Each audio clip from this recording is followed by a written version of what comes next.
Oh, elonga nanga. Sio Yesu Masia. Oh, bikamwa nanga. Sio mwana Nzambe. Natalelio. Yesu elonga nanga. Natalelio. Yesu elonga nanga. Oh, elonga nanga. Sio Yesu Masia. Elika nanga. Sio mwana Nzambe. Natalelio. Yesu elonga nanga. Natalelio. Yesu elonga nanga. Oh, na bitumba nanga. Sio Yesu Masia. Na papasi nanga yawe. Sio mwana Nzambe. Natalelio. Yesu elonga nanga. Natalelio. Yesu elonga nanga. Oh, eya na butu, eya na moi. Sio Yesu Masia. Oh, lisekwa nanga yawe. Sio mwana Mwana na Nzambe. Natalelio. Yesu elonga nanga. Bai natalelio. Natalelio. Yesu elonga nanga. Oh, elonga nanga. Sio Yesu Masia. Oh, libiki nanga Sio mwana Mwana na Nzambe. Nzambe. Natalelio. Yesu elonga nanga. Bai natalelio. Natalelio. Yawe. Yesu elonga nanga. Oh, Yesu elonga nanga ye. Hallelujah, Yahweh. Oh, Yesu elonga nanga ye. Hallelujah, Yahweh. Oh, Yesu bikamwa nanga ye. Hallelujah, Yahweh. Oh, Yesu makasi nanga ye. Hallelujah, Yahweh. Yawe tikana ye misango na bato zali Nzambe. Yawe tikana tato lango na mokilo zali Nzambe. Yo tikana tato lango na bato zali Nzambe. Bato maladi bayebisango na mokilo zali Nzambe. Oh, yone mopesi lobiko Hallelujah, Yahweh. Yone mopesi libala Hallelujah, Yahweh. Yone mopesi mosala Hallelujah, Yahweh. Yone mobateli nanga Hallelujah, Yahweh. Yango tikana yebisango na bato zali Nzambe. Yahweh. Tikana tato lango na mokilo zali Nzambe. Yahweh. Mobeli ya tato lango na mokilo zali Nzambe. Yahweh. Ote yone mopesi oh Yahweh. Hallelujah, Yahweh. Oh Yahweh kumame. Hallelujah, Yahweh. Oh lobite lelo. Hallelujah, Yahweh. Oh lobite lelo. Hallelujah, Yahweh. Oh Nzambe Nzambe malamu we. Hallelujah, Yahweh. Oh yone masunya kokamwa Hallelujah, Yahweh. Oh Yesu elonga Yesu elonga oh. Yesu elonga Yesu elonga oh. Elonge, elonge, elonge, elonge, elonge, elonge, elonge, elonge. Yobitele Hallelujah. Yango tikana yebisango na bato zali Nzambe. Yawe tikana tato nango na mokilo zali Nzambe. Oh Yesu elonga nanga ye. Hallelujah. Oh Yesu bikamwa nanga ye. Hallelujah, Yahweh. Oh kumama Yahweh. Kumama na bomoi nanga. Kumama Yahweh. Kumama na bomoi Yahweh. Kumama kumama ye. Yahweh kumama kumama ye. Kumama ye Masia ye. Kumama ye Yahweh. Kumama ye na bomoi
Alléluia. Merci Seigneur. Merci Jésus. Naïf Sangona Bat.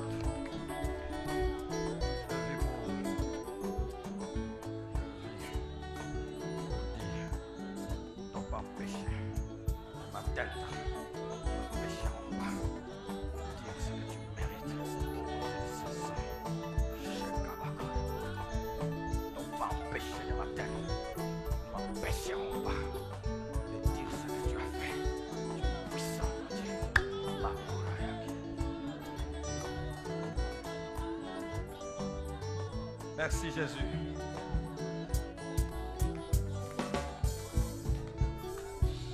Que la gloire revienne à celui qui règne à jamais et d'éternité en éternité.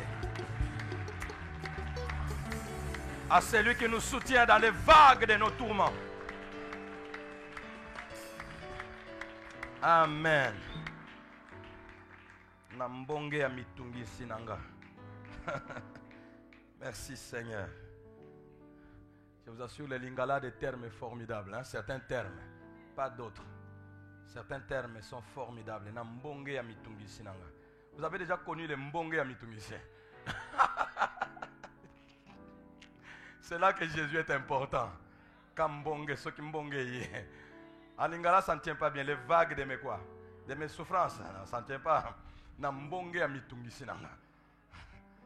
C'est pourquoi j'aime cette chanson-là. C'est bien composé, c'est vraiment la chanson du Seigneur. Si ça ne vous dit rien, c'est votre affaire. Chantez ça pour moi. Est-ce qu'il n'y a pas quelqu'un à qui cette chanson parle bien au fond du cœur? Mais tout à fait. Il n'y a pas que moi, il ne faut pas que ce soit la chanson du pasteur Maurice. Non, c'est la chanson du Seigneur. Dedans, Jésus est élevé j'allais dire à outrance. Jésus est élevé convenablement. C'est ça la chanson d'adoration. Nambonge ya mitungi sinanga. Moi quand je vois comme ça, je vois toutes mes larmes, tout ce qui pèse sur moi. Je dis Seigneur, ni t'étais toi, moi je serai où? Y a-t-il quelqu'un qui se souviendrait de moi ici? Jamais. Déjà dans la poussière rongée par les vers. C'est ça qu'on appelle les sauveurs. J'ai dit au Seigneur, les sauveurs c'est ça. Un sauveur doit sauver. Si tu ne sauves pas, tu n'es pas sauveur. Et il faut qu'il y ait des situations difficiles pour qu'un sauveur se manifeste. Mais pourquoi je vous prêche déjà alors que c'est ce que je dois dire aujourd'hui?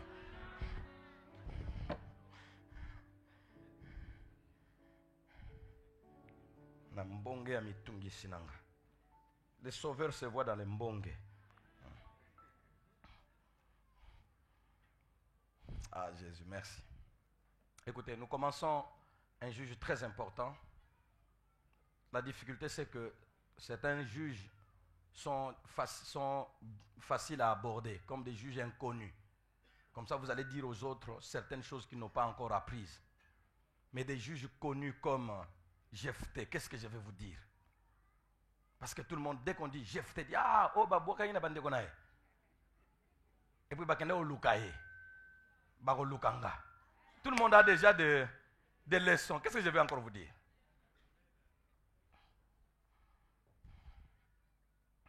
Nous lisons les juges Jephthé. les juges Jephthé, nous sommes à la première partie, le numéro 1. Nous irons jusqu'à combien que le Seigneur nous aide. Juge chapitre 10, notez bien les versets. Juge chapitre 10, du verset 17, non, le verset 17, ok, j'ai dit ceci. Juge chapitre 10, du verset 17 jusqu'à Juge chapitre 11, le verset 7. C'est clair? Comme ça, nous commencerons la fin des Juges 10 et nous irons jusqu'au Juge chapitre 11, le verset combien? 7e. Est-ce que c'est difficile à comprendre? Juge chapitre 10, du verset 17 jusqu'à Juge chapitre 11, le verset 7. Est-ce que j'avais dit que nous allons sauter tous les chapitres 11 pour lire seulement le verset 7? Non. Le chapitre 11, nous partons du verset 1er jusqu'au verset 7e, en associant aux 2 premiers versets que nous aurons lus. Juge chapitre 10, 17 jusqu'à Juge chapitre 11, le verset 7. Je lis au nom du Seigneur Jésus. Les fils d'Ammon se rassemblèrent et campèrent en Galade, et les enfants d'Israël se rassemblèrent et campèrent à Mitipa. Le peuple, les chefs de Galade, se dirent l'un à l'autre. Notez bien. Lisons ensemble. Quel est l'homme qui commencera l'attaque contre les fils d'Ammon? Il sera chef de tous les habitants de Galade. Jephthé, les Galadites, était un vaillant héros. Il était fils d'une prostituée, d'une femme prostituée. Et c'est Galade qui avait engendré Jephthé. La femme de Galade, vous êtes à la page. La femme de Galade lui enfanta des fils qui, devenus grands, chassèrent Jephthé et lui dirent: tu n'hériteras pas dans la maison de notre père, car tu es fils d'une autre femme. Et Jephthé s'enfuit loin de ses frères et il habita dans le pays de Tob. Des gens de rien se rassemblèrent auprès de Jephthé et ils faisaient avec lui des excursions. Quelque temps après, il y a toujours de quelque temps après, quelque temps après, les fils d'Ammon firent la guerre à Israël. Et comme les fils d'Ammon faisaient la guerre à Israël, les anciens de Galade allèrent chercher Jephthé au pays de Tob. Ils dirent à Jephthé: viens, tu seras notre chef, et nous combattrons les fils d'Ammon. Jephthé répondit aux anciens de Galade: n'avez-vous pas eu de la haine pour moi, et ne m'avez-vous pas chassé de la maison de mon père? Pourquoi venez-vous à moi maintenant que vous êtes dans la détresse? La détresse révèle les grands. C'est pourquoi ils viennent. Que cette parole soit bénie et qu'elle soit annoncée avec ta pensée et non ma pensée, avec ta force et non la mienne. Je t'en supplie, Seigneur, soutiens-moi et coalise, concentre toutes mes pensées sur ça à cause de ton nom. Que toute barrière soit brisée et que les hommes entendent parler de ces sauveurs parfaits, Jésus de Nazareth. Tu es puissant. Bénis ta parole et bénis ton peuple. Au nom de Jésus, nous avons prié. Amen. Si cette parole vous a plu, nous voulons déjà acclamer le Seigneur en applaudissant, en acclamant très fort le Seigneur et son nom, le Seigneur et sa parole. Merci, Seigneur. Nous ne pouvons pas toucher tout aujourd'hui parce que vous connaissez déjà de quoi il s'agit, mais on ne touchera pas tout aujourd'hui. Pour une étude comme celle-là, l'étude d'un homme, nous devons aller pas à pas pour que nous ne puissions pas laisser une bénédiction ou une leçon nous échapper. Nous allons y aller petit à petit et Dieu nous fera grâce. Voilà. Donc, vous avez vu que nous avons commencé par le verset 17, la fin du verset 10, du chapitre 10. Et pourtant, en réalité, toute l'histoire de Jephthé se trouve au chapitre 11. Et notez bien que les chapitres, la répartition en chapitres et en versets n'était pas à l'origine. Ce sont des répartitions qui sont, des subdivisions qui sont venues largement longtemps après, plusieurs siècles après que toute la parole de Dieu ait été écrite. Donc on a mis les versets, on a subdivisé en versets juste pour nous donner la facilité de trouver un texte dont nous avons besoin, au lieu de dérouler toute la Bible. Mais quelquefois, cette subdivision a essayé de déranger la compréhension. Certaines personnes ont du mal à comprendre. Ils prennent juste la partie qui est subdivisée et ils oublient ce qui vient avant et ils oublient ce qui vient après.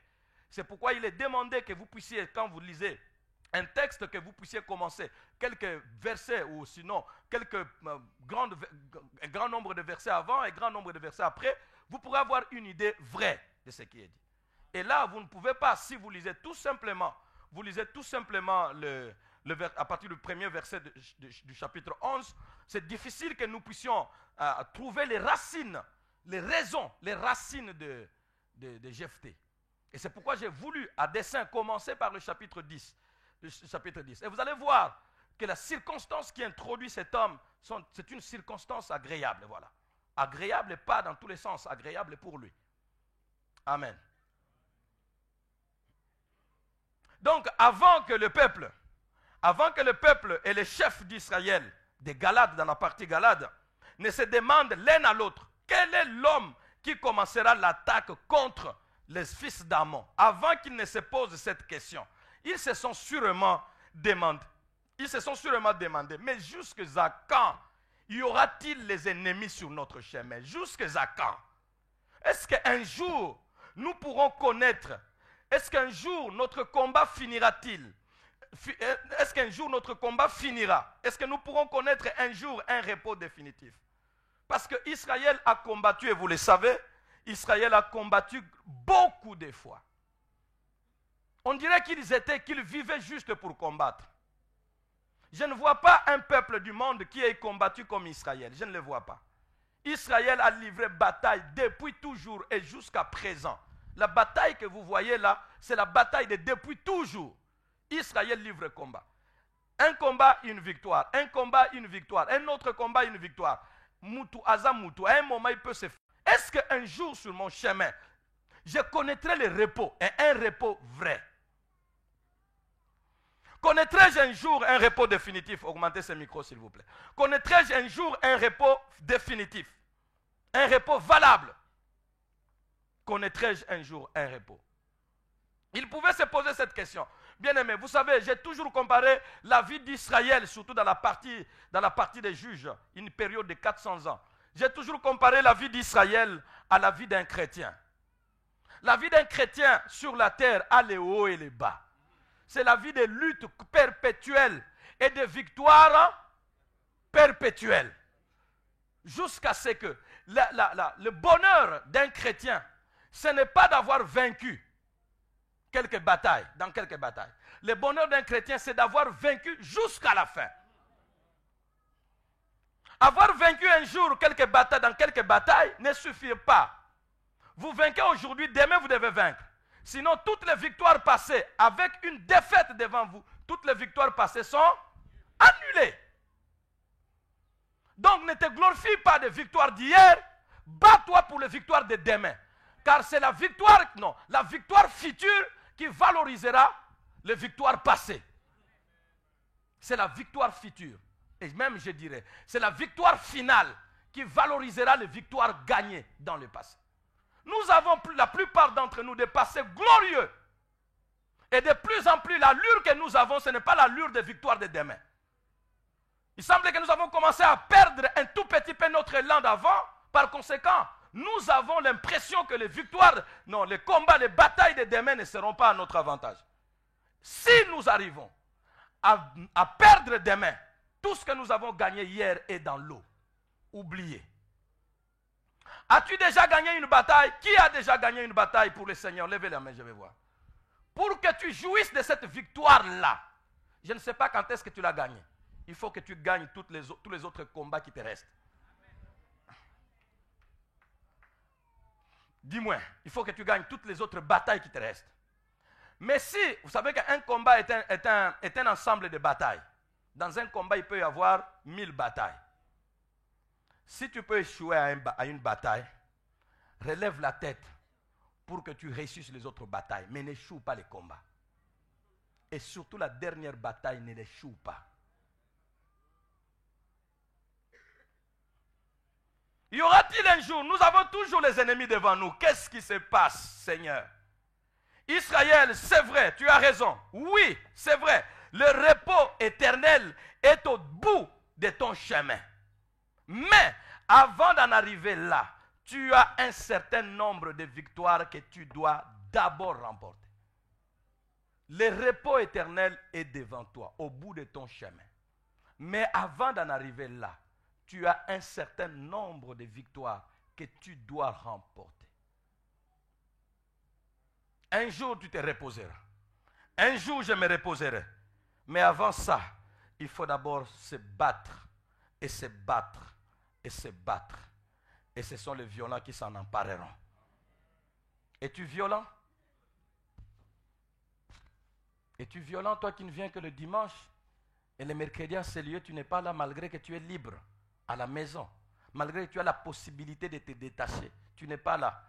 Mais d'où te viendra? Quelqu'un m'a dit le mercredi passé des pasteurs, ce genre d'études. Mais c'est ce qu'il faut donner le dimanche. J'ai dit non, je ne suivrai pas les gens le dimanche. Ils savent que je donne ces études ici le mercredi. Qu'ils viennent le mercredi. S'ils ne viennent pas le mercredi, mais dimanche, je donnerai autre chose. Ceux qui viendront le mercredi, ce sont ceux-là qui bénéficieront de la nourriture de mercredi. Voilà. Il y a la nourriture du matin, il y a la nourriture du midi et la nourriture du soir. Celui qui choisit seulement de manger le soir, c'est son problème. Je ne transporterai pas tout ce qui est du matin et du midi pour venir concentrer le soir. Non. Que celui qui connaît, qu'il vienne. Si tu as besoin, tu sais que les études bibliques bénissent, comme ça nous a béni le mercredi passé pour affermir notre foi. Et toi, tu n'étais pas là. C'est ton problème. Tu resteras léger. Tu n'es pas violent. Tu risques de ne pas gagner les batailles, la bataille finale. Et toutes les autres batailles que tu as déjà là seront dans l'eau. Que d'enfants de Dieu qui vont regretter, comme ces gens ont regretté un jour et dire, Seigneur, n'avons-nous pas chassé les démons? Peut-être que certains avaient chassé exactement les démons au nom de Jésus et que les démons étaient partis. Mais la fin, as-tu chassé les démons jusqu'à la fin? Et Jésus dit, je ne t'ai jamais connu. Quelle phrase tout à fait assassine, tout à fait sinistre, que le Seigneur pour qui tu t'es privé certaines choses te dise à la fin, je ne t'ai jamais connu, retire-toi de moi. Et vous pensez que ce sont des histoires qui sont dans la Bible comme ça, ce sont des théories qui sont dans la Bible. C'est comme ça que ça va se passer. Et je vous dis qu'il y a déjà des gens qui sont réservés, à qui le Seigneur dira ça, je ne vous ai jamais connu. Jamais. Jamais. Tu as vaincu, oui, mais tu n'as pas vaincu de la manière que je voulais. Tu m'as servi, oui, tu ne m'as pas servi de la manière que je voulais. Garde-moi de te servir autrement que comme tu le veux, Seigneur. S'il te plaît. Je suis dans une génération qui n'aime pas Dieu. Pour la plupart, ce sont leurs affaires et leurs biens. Et nous sommes comme des hommes et des femmes qui viennent choquer leur conscience. Pourquoi nous parles-tu chaque fois comme cela? Tu choques notre conscience et tu troubles notre paix. Oui, si tu n'es pas troublé aujourd'hui, tu seras troublé pour l'éternité. Moi, je te trouble pour un temps. Puisse le Seigneur te troubler encore davantage, comme Pierre avait troublé, ou comme le Seigneur avait troublé les habitants de Jérusalem à la prédication de Pierre. Je ne sais pas troubler les gens. Si je vous troublais, vous ne seriez pas ce que vous êtes. Si je vous troublais, il n'y aurait pas le vide que je vois là, parce qu'il y a deux cultes. Il n'y aurait pas ça. Il y aurait 7 cultes en ces lieux. La ville de Matadi a combien de païens? Si je savais vous troubler. Mais Pierre, par la puissance du Saint-Esprit, que Dieu me donne cette grâce, il a troublé la ville de Jérusalem. En un seul instant, 3000 âmes se sont données parce que troublés. Ils eurent les cœurs vivement touchés. Mais vous, vous êtes habitués, complètement vaccinés contre les prédications. Vous les entendez comme si vous ne les entendiez pas. Et vous restez le même. Frère, nous devons nous battre, nous devons nous battre. S'il y a un enfant de Dieu ici, qui ne suive pas l'allure des autres, la Bible dit, sauvez-vous de cette génération perverse. Voilà. La Bible s'adresse à ceux qui sont des enfants de Dieu. Sauvez-vous de cette génération perverse. Si tu es enfant de Dieu, tu es habité là où tu es. Tous ceux qui sont avec toi là ne sont pas enfants de Dieu. Le dimanche, demain, tu le verras autrement. Ce ne sont pas des enfants de Dieu. Je te parle à toi qui es enfant de Dieu, qui un jour avait connu Jésus. Sauve-toi de cette génération perverse. Ne suis pas cette ambiance que tu vois là. Tous ne sont pas du Seigneur. Ne suis pas.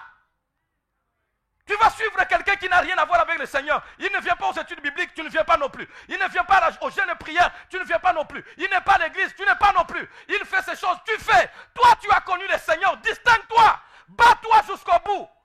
Tu ne dois pas suivre celui qui n'a pas le Seigneur. Ceux qui n'ont pas le Seigneur, le monde est à eux. Ils font ce qu'ils veulent et le monde aime ce qu'il faut, ce que le monde veut. Mais nous, comme ça, nous ne sommes pas du monde. Le monde ne nous supporte pas. Si tu veux que le monde te supporte, fais ce qu'ils font. Mais si tu veux que le Seigneur te supporte, ne fais pas ce que le monde fait. Bats-toi jusqu'au bout. Bats-toi jusqu'au bout.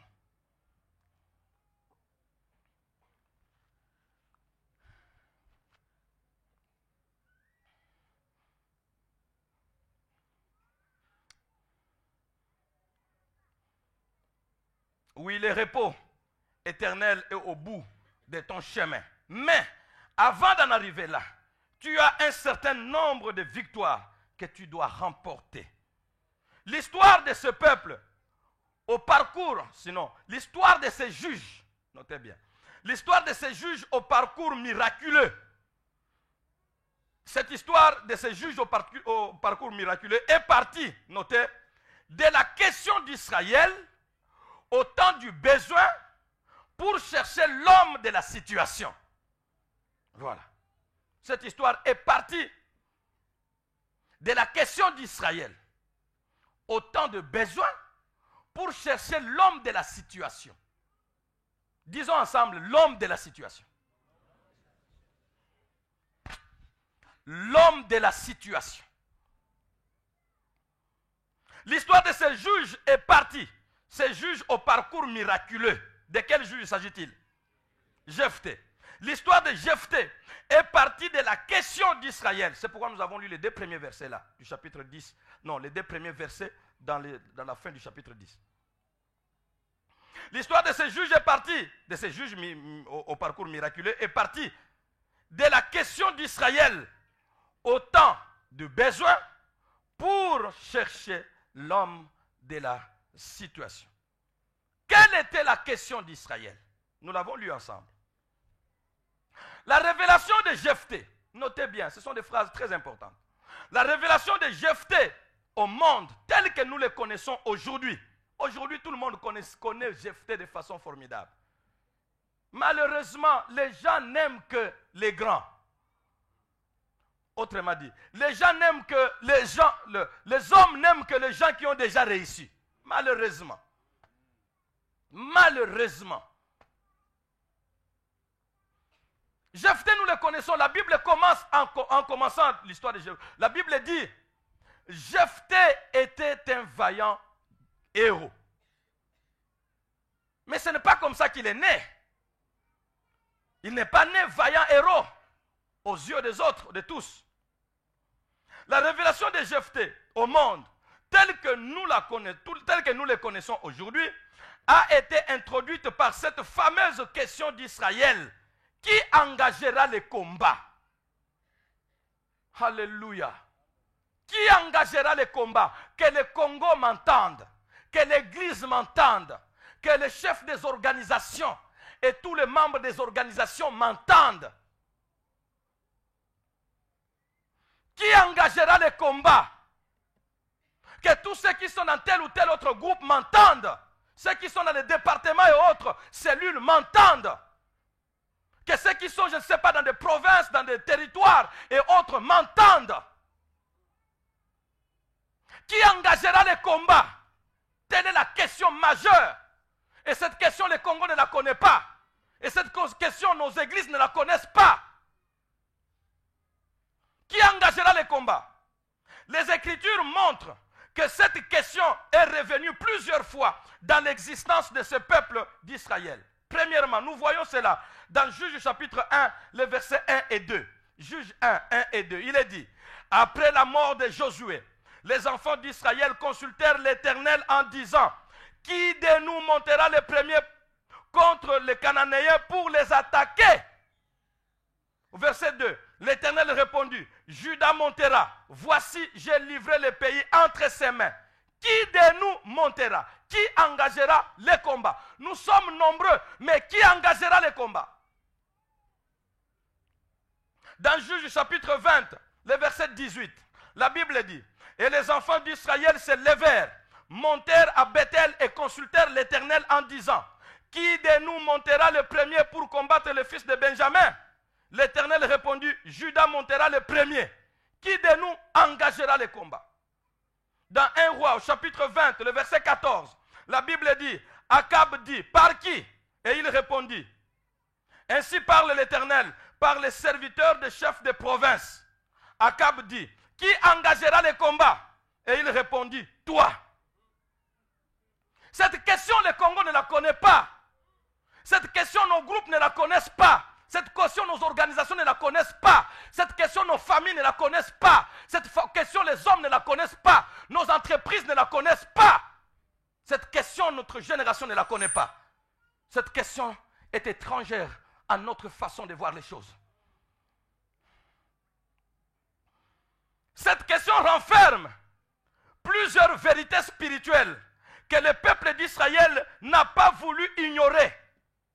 Et nous avons vu ensemble que c'est à des différentes générations d'Israël que cette question est revenue. Ça faisait l'habitude d'Israël. C'était la coutume d'Israël. Israël comprend et connaissait la valeur de cette question.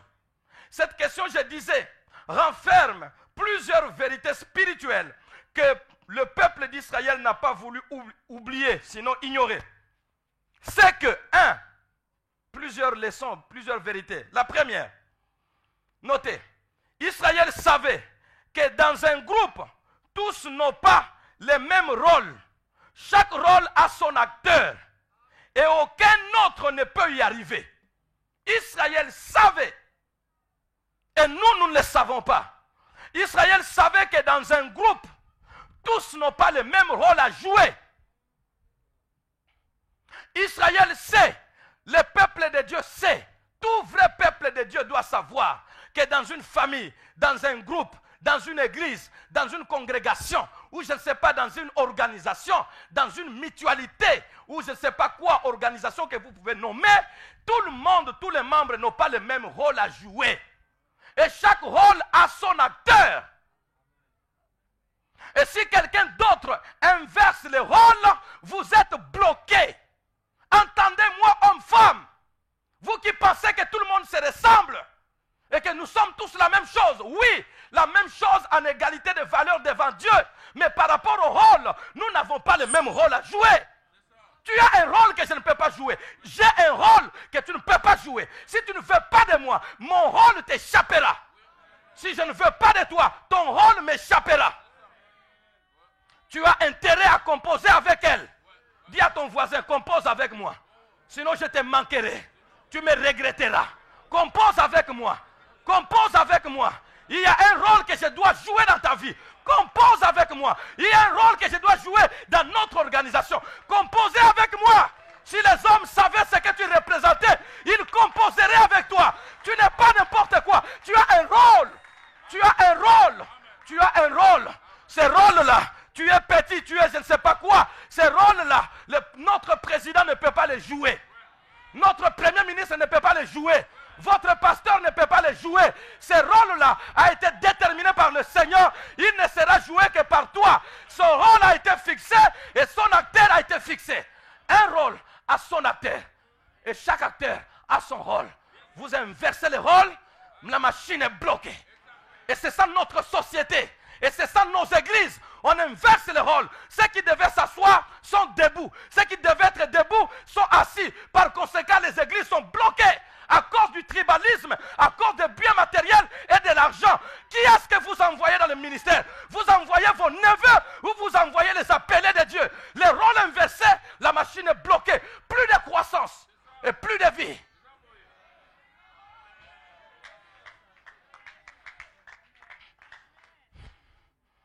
Israël ne veut pas commettre cette erreur.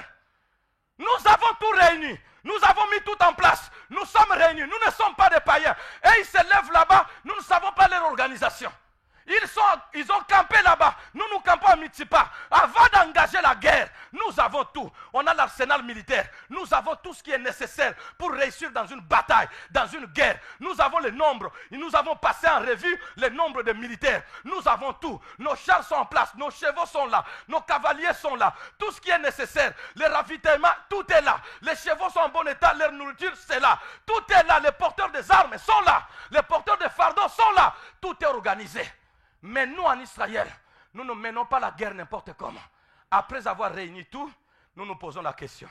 Seigneur, qui d'entre nous engagera le combat?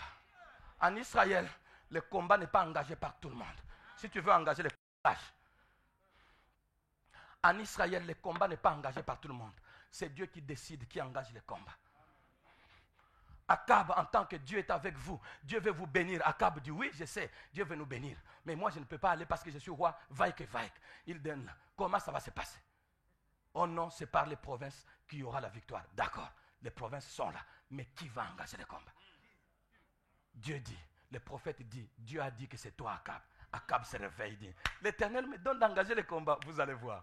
Bien-aimé, heureux l'homme qui va selon les plans du Seigneur. L'Éternel te donne d'engager le combat. L'Éternel dit, c'est toi qui engageras le combat. Il y a des hommes et des femmes qui sont prévus comme des engageurs de combat dans leur famille. Que ta famille fasse attention. J'ai dit que ta famille fasse attention.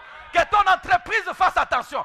Que ton église fasse attention. Tu n'es pas là comme n'importe qui. Si tu n'es pas là, qu'ils t'attendent. Qu'ils n'engagent pas le combat. Qu'ils t'attendent. C'est pourquoi Israël a tournoyé en rond pendant 40 jours devant Goliath.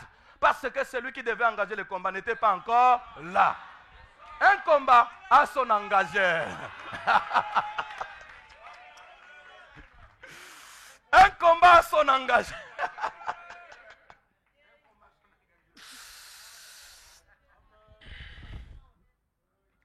Un combat a son engageur. Une difficulté a sa solution. Quand le problème, pour Dieu, la solution ne se cherche pas quand le problème est déjà là. Non. Pour Dieu, il a prévu une solution à chaque problème. Quand vous avez un problème, ce n'est pas à ce moment-là que Dieu va fabriquer la solution. Non, la solution est déjà là, cherchez à la trouver. Mais elle est déjà là. Et si je te disais que tu étais la solution de quelqu'un?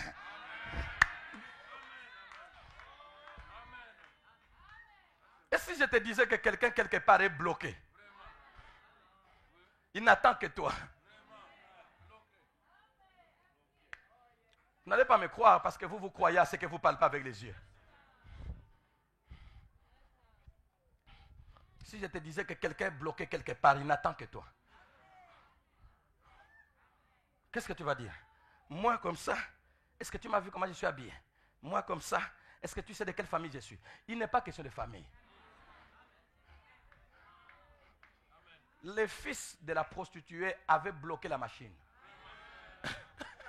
Mes fils de la prostituée. Moi, je suis chègue, mais c'est lui. Que personne ne te méprise. Et toi, à partir de maintenant, relève la tête. Ne te regarde pas comme tu es. Regarde-toi au-dedans. Et dis-toi, le temps me donnera raison. Le temps me révélera au monde.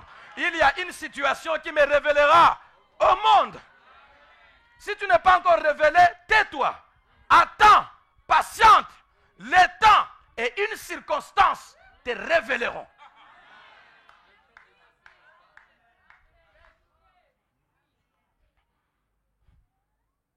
Israël n'engage pas la bataille n'importe comment. Homme, femme, n'engagez pas la bataille n'importe comment. Tu peux tout réunir. J'ai tout.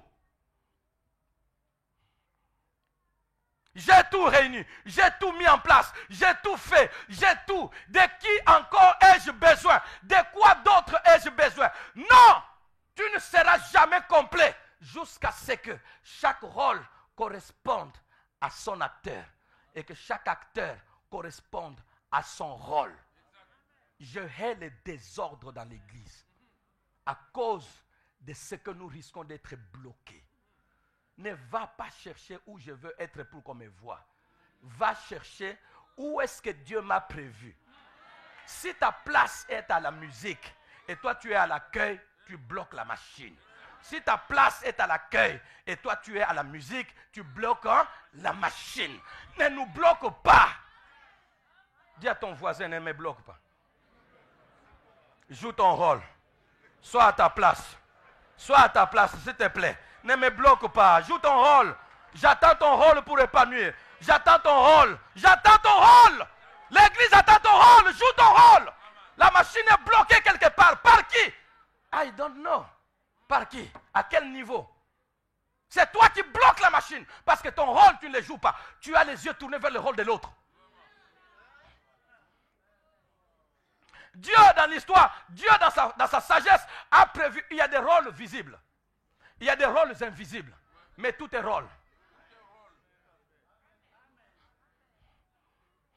Personne ne voit le pancréas. Personne ne loue le pancréas. Louer le pancréas. Non. Tu as déjà vu, tu as entendu dire, ah, ce garçon est très beau, hein, il a un pancréas formidable. Non. Depuis quand? Non. Oh, ce garçon, cette fille est belle. Oh, regarde comme elle est toute en elle. Mais c'est formidable. Le pancréas, qui va louer? Mais si le pancréas n'est pas là, et que le sucre n'est pas très bien filtré, même les joues que vous voyez sur celle-là, ah, cette fille est jolie, regarde les joues. Oui, ces joues-là vont faner à cause du rôle du pancréas. Mon frère, si tu es pancréas, reste là. Je suis en bonne santé à cause de toi, mais reste là. Moi, je serai visible, mais toi, reste là. Mais joue ton rôle. Nous tous, nous devons être pasteurs. On se bat. Les évangélistes sont devenus pasteurs au Congo. Et les églises sont bloquées. Mes filles me posent la question, mais pasteur, papa, pourquoi dans notre pays, on dirait qu'il n'y a que des pasteurs, pasteurs. Mais les autres ministères là, où sont où? Il dit, les autres ministères là sont là, se sont convertis en pasteurs. Le rôle est inversé. Ce n'est pas le rôle qui est bloqué, vous ne comprenez rien. Le rôle est inversé et la machine est bloquée. Il y a des églises, vous allez là-bas, tout le monde pleure. Il n'est pas pasteur, il est évangéliste. L'évangéliste, lui, s'est blessé tout le monde. Pourvu qu'il reçoive Jésus. Leur pleurs, ce n'est pas votre affaire. Il vous blesse et vous recevez Jésus. Mais maintenant, il vous enverra où? Dans l'église où le pasteur vient maintenant comme pour penser, oh non, même si on t'a dit ça, ça va aller. Le Seigneur est avec nous. Ne t'en fais pas. Il a dit que tu vas en enfer. Oui, ça il a dit pour que tu aies peur. Mais rassure-toi, ceux qui croient en Jésus n'iront pas en enfer. Tu te stabilises. Mais si l'évangéliste est en église, tout le monde va fuir dans le monde. Lui doit être dans le monde pour les amener à l'église. Mais quand on inverse les rôles, la machine est bloquée. C'est ce qui se passe dans notre pays, dans la plupart. Même dans vos petites entreprises que vous avez là. Vous avez mis votre cousin. Ce n'est pas son rôle. Son rôle est d'être cousin. Ce n'est pas d'être votre manager. Bon, vous ne comprenez rien, laissez tomber. Un homme rempli de puissance, de capacité de manager votre entreprise, mais il n'est pas du Bas-Congo, de votre tribu. Et tu le laisses de côté. Tu prends tu mets en place. Parce qu'il n'est pas moine et tout. Tu vas appeler quelqu'un du Kassai, loin, pour venir gérer ta boutique à Matadi. Alors qu'à côté, il y a quelqu'un qui a bien, mais il n'est pas du Kassai. Bien aimé, tu seras bloqué. Et tu te demandes, pasteur, priez pour moi. Vraiment, mes affaires n'avancent pas. Qui tu as mis où? Qui a engagé le... Toi, tu connais un de... Mais qui a engagé le combat? Est-ce que tu as trouvé un engageur du combat? Bien aimé, le temps est arrivé que nous puissions travailler, non pas selon les origines des hommes, mais que nous travaillions selon les compétences, les capacités, les avoirs, la capacité de faire de tout homme. D'où tu es, ce n'est pas mon problème. Mais quand tu peux me rendre service et jouer ton rôle, qui complétera le mien. Tu ne vas pas exploser parce que tu joues bien ton rôle. Nous explosons parce que moi je joue mon rôle, tout le monde joue. Tout à l'heure, le culte va être agréable parce que les uns ont joué leur rôle, les autres sont là-bas, des pancréas, personne ne les voit. Dans cette cabine-là, pancréas, les micros que vous entendez, oh, ce pasteur vraiment, il parle avec un bon ton. Oui, c'est là, les pancréas. Qui filtrent le son, non, pas comme ça, arrangé comme ceci, tout ça. Les pancréas. Invisibles. À cette heure où je vous parle, il y a sous cette cave ici des hommes et des femmes qui sont là-bas. Seigneur notre Dieu, bénis ton serviteur, Seigneur. Ils sont là. Qui les voit? Personne. Vous n'entendez même pas leur voix. Ils sont là, sous cette cave. Pancréas. Et moi, je suis la joue, très bien visible aux yeux de tous. Alléluia. Oui, mais toi, la joue, si tu te glorifies trop, le pancréas n'est pas là. Ton sucre va être déversé en désordre. Tu vas mourir. Nous tous, nous sommes importants. Et la joue, et les yeux, et tout, et ce qui est visible, et ce qui n'est pas visible. Les orteils, les petits orteils là, personne ne la voit, toujours cachés dans les souliers. Et parce que c'est toujours caché dans les souliers et dans les ketchs, chez certaines personnes, ces orteils sont sales. On enlève les ketchs de certains jeunes garçons ici. Mes amis, vous ne savez pas ce qui va se passer ici. Vous ne savez pas. N'osez pas, même si ça vous sert, gardez ça comme ça. N'osez pas, vous ne savez pas ce qui va se passer ici. Les orteils là, mais allez voir ces garçons-là au visage. Les cheveux bien coiffés, les sourcils bien arrangés. Un beau garçon. Mais les pieds négligés parce qu'invisibles. Mais sans orteils, personne ne peut se tenir debout. Tu as un rôle à jouer dans la maison de Dieu. Qu'on n'inverse pas les rôles, sinon nous serons. Demande-toi si tu n'es pas bloqué quelque part. Tu as voulu jouer tous les rôles. Il y a même des gens qui se donnent la peine de jouer tous les rôles.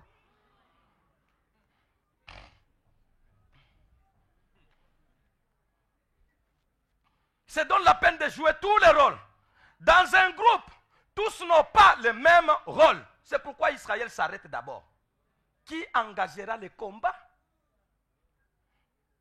Dans un groupe, tous n'ont pas le même rôle. Chaque rôle a son acteur et aucun autre ne peut y arriver. Ce peuple avait réuni tout ce qui était important et nécessaire pour le combat. Chaque Galadite avait joué son rôle. Chaque Galadite avait joué son rôle pour la réussite dans ce combat. Mais le rôle du meneur n'avait pas trouvé son acteur, qui était malheureusement loin du groupe. Le rôle du meneur, le rôle de l'engageur, si nous pouvons dire ainsi. Ce rôle n'avait pas trouvé son acteur. Ceux qui devaient fournir le matériel étaient là. Les armes étaient réunies. Ceux qui s'occupent de la logistique étaient là. Les chevaux étaient en bonne santé. Tout était là. Après avoir réuni tout, tout le monde se pose la question. Maintenant, qui engagera les combats? C'est comme une voiture. Vous avez mis de l'essence, vous avez contrôlé les freins, les pneus et tout. Vous avez tout mis, tout est en place, tout démarre. Ce qui va démarrer, c'est un petit rien, une petite clé. Devant les pneus, ces petites clés-là ne représentent rien. Ni en poids, ni en grandeur, ni en quoi. Rien. Devant le moteur, cette petite clé-là ne représente rien. Mais quand elle n'est pas là, tout est là dans la voiture. Quand elle n'est pas là, la voiture ne démarre pas. Le chauffeur peut être expérimenté, mais il est là. Mais la clé de contact, si elle n'est pas là, la machine est bloquée. Toute une bonne, grande, belle voiture là. Mais pourquoi vous ne partez pas dire, nous n'avons pas trouvé où est-ce qu'on a mis les clés de contact? Il y a certaines personnes qui sont des personnes clés. Vous avez toujours entendu parler de ça. Vous ne comprenez pas quand on dit personne clé, ça veut dire quoi? Là, nous comprenons bien avec cette image. Il y a des personnes dans la vie qui sont des personnes clés. Ils ne seront pas tellement, ils ne seront pas toujours très, très grands et très visibles, mais ils seront des personnes clés dont on ne doit pas se passer. Personnes clés.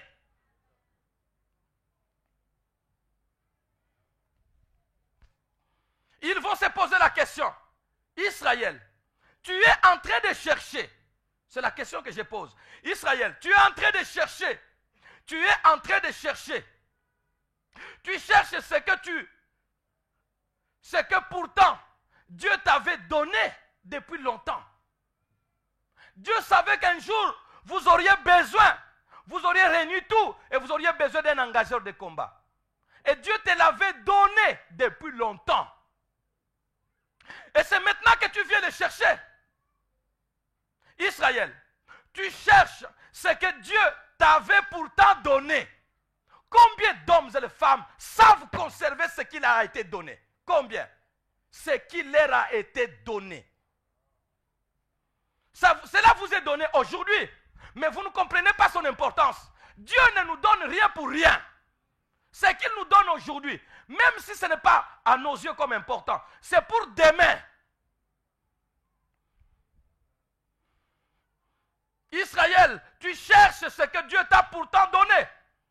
Son apparence, ce que Dieu t'avait donné. Son apparence t'avait caché sa vraie valeur à l'intérieur de lui. Il était venu auprès de vous. Il n'avait pas l'apparence de tous les autres fils de la femme de la maison. Il était venu dans votre famille comme solution de Dieu, mais dans une forme inacceptable à l'extérieur. Il était venu, mais il était au milieu de vous. Il n'avait pas une forme extérieure agréable. C'est ce qu'il est dit du Seigneur Jésus, qui a reconnu les bras de l'Éternel. Il s'est élevé comme une faible plante. Nous l'avions regardé comme maudit, puni de Dieu, frappé, ainsi de suite. Il n'avait pas une apparence pour nous plaire. Jephthé n'avait aucune apparence pour plaire à qui que ce soit. Aucune apparence. L'enveloppe était sale. Par conséquent, jetons. Vous n'avez pas ouvert l'enveloppe pour savoir qu'est-ce qui était dans son fond. Et vous avez jeté juste par l'apparence. Que d'hommes et de femmes qui sont jetés par l'apparence. Des jeunes filles, des jeunes garçons, des papas, des mamans. Que de filles qui ne sont jetées par des garçons qui ne peuvent pas leur demander en mariage par l'apparence. Que des garçons qui ne peuvent pas être acceptés par l'apparence.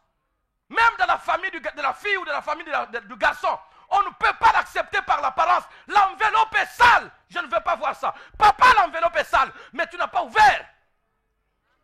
Ouvrons pour voir qu'est-ce qu'il y a dedans. Il est venu chez nous, dans quelle apparence? Fils de la femme, prostituée. Mais à l'intérieur, il y a des valeurs qui vous échapperont demain parce que vous ne l'avez pas vu.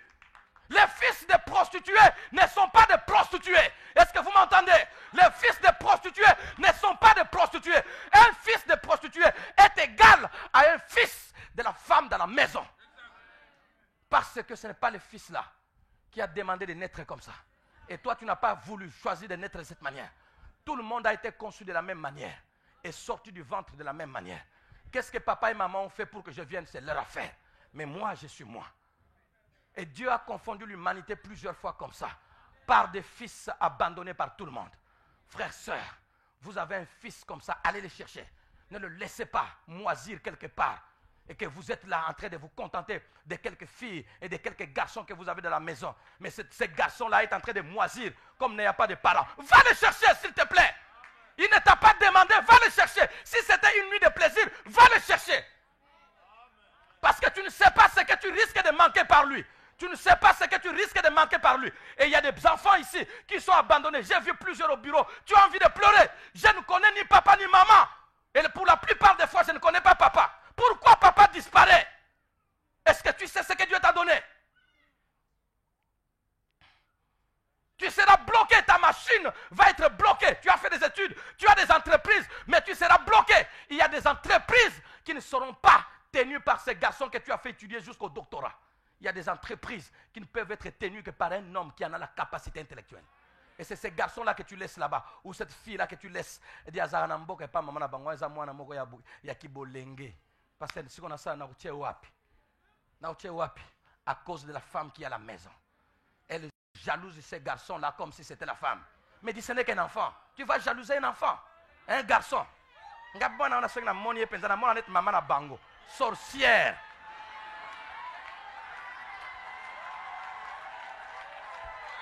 Maman Bango, tu ne la connais pas? C'était à l'école. Ils avaient 16 à 17 à 18 à 20 ans dans les péchés et ils ont fait des choses. Maman Bango, tu ne les connais pas. Cet enfant ne peut pas menacer ta vie. Ne menace pas ta vie. Donne-lui à manger, donne-lui à boire. Car qui sait si ce n'est pas cet enfant-là qui te prendra en charge toute ta vie. Ce ne sont pas toujours des enfants que nous avons eus. Hommes, femmes, s'il vous plaît. Personne avant qu'il ne meure ne doit être considéré comme un vaurien. Personne. Vous m'entendez? Quelle que soit la façon dont il est né, quelle que soit la façon dont il est venu au monde, personne ne doit être considéré par un autre comme un vaurien parce qu'il est mal venu au monde. Personne n'a choisi. Et Dieu a toujours confondu les gens pour dire, écoutez-moi, s'il vous plaît, parce que vous l'avez mis de côté, je le récupère, je vous le rendrai, mais sous autre forme. Parce que vous ne savez pas ce qui est en lui, je vous le rendrai autrement. Tu as été rejeté, reste calme. Dieu te rendra au même groupe, mais dans un autre état.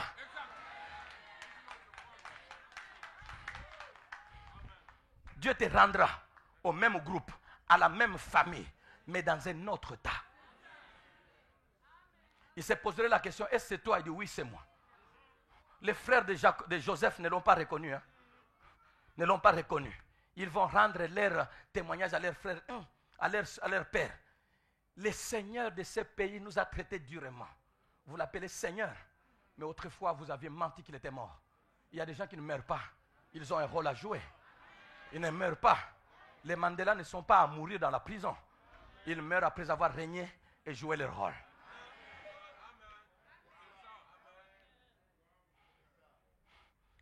Et c'est pourquoi j'ai toujours dit que le rôle est plus important que tout ce que nous pouvons avoir. C'est à quoi nous sommes appelés est plus important. Alors, s'il vous plaît, n'allez pas pondre les enfants en désordre.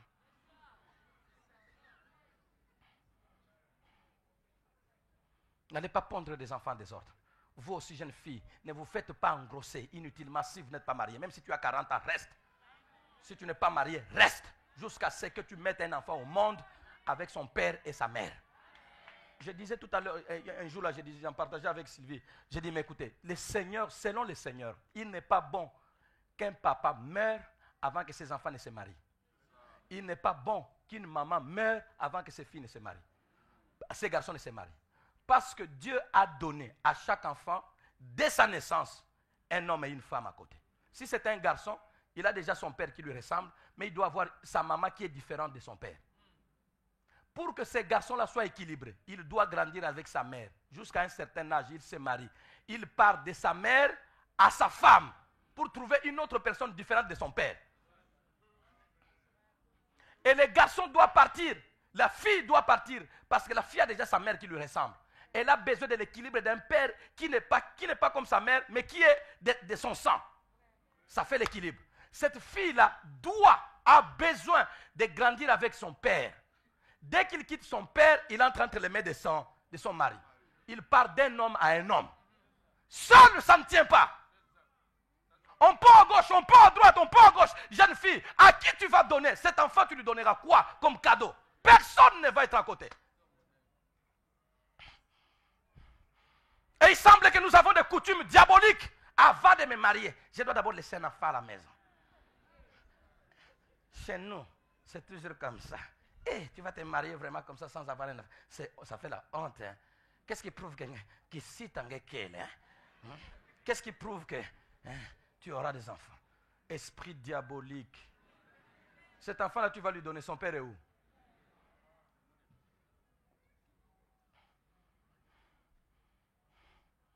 On va arrêter. Quelle que soit la façon dont tu es venu au monde, tu as un rôle à jouer. Baissons nos têtes dans la prière. Dimanche prochain.